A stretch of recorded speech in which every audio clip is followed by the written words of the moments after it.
Hinaharap ng China ang pagsiklab ng Human Metapneumovirus, HMPV, 5 taon pagkatapos ng pandemya ng COVID-19.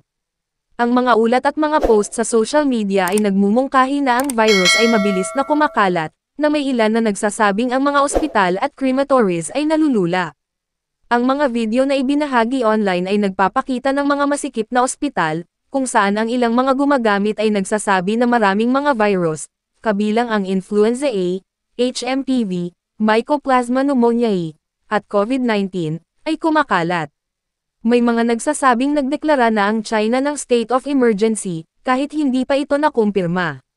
Ang HMPV ay kilala na nagdudulot ng mga sintomas na tulad ng trangkaso at maaari ring magpakita ng mga sintomas na katulad ng COVID-19.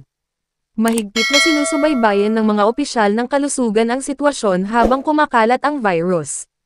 Ang isang post sa social media ng isang ex-handle na kilala bilang SARS-CoV-2, COVID-19, ay sumulat sa isang post, ang China ay nahaharap sa pagdagsa ng maraming mga virus, kabilang ang influenza A, HMPV, Mycoplasma pneumoniae, at COVID-19. Napakaraming ospital at crematorium. Ang mga ospital ng mga bata ay partikular na nahihirapan sa pagtaas ng mga kaso ng pneumonia at white lung.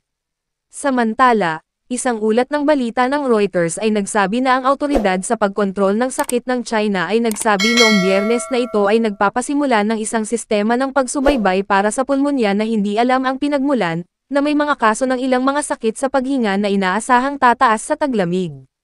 Ang hakbang na magtatag ng isang dedikadong sistema ay naglalayong tulungan ang mga awtoridad na mag-set up ng mga protocol upang mahawakan ang mga hindi kilalang pathogen, kabaligtaran sa mas mababang antas ng kahandaan 5 taon na ang nakakaraan ng unang lumitaw ang nobelang coronavirus na nagdudulot ng COVID-19. Ang China ay malamang na maapektuhan ng iba't ibang mga nakakahawang sakit sa paghinga sa taglamig at tagsibol, sinabi ni Can Biao, isa pang opisyal, sa komperensya ng balita. Sinabi niya nang hindi nagpaliwanag na ang kabuuang bilang ng mga kaso sa taong ito ay magiging mas maliit kaysa sa nakaraang taon. Ang mga kamakailang kaso na natukoy ay kinabibilangan ng mga pathogens gaya ng rhinovirus at human metapneumovirus, na may mga kaso ng human metapneumovirus sa mga taong wala pang 14 na taong gulang na nagpapakita ng pataas na trend, lalo na sa hilagang mga lalawigan.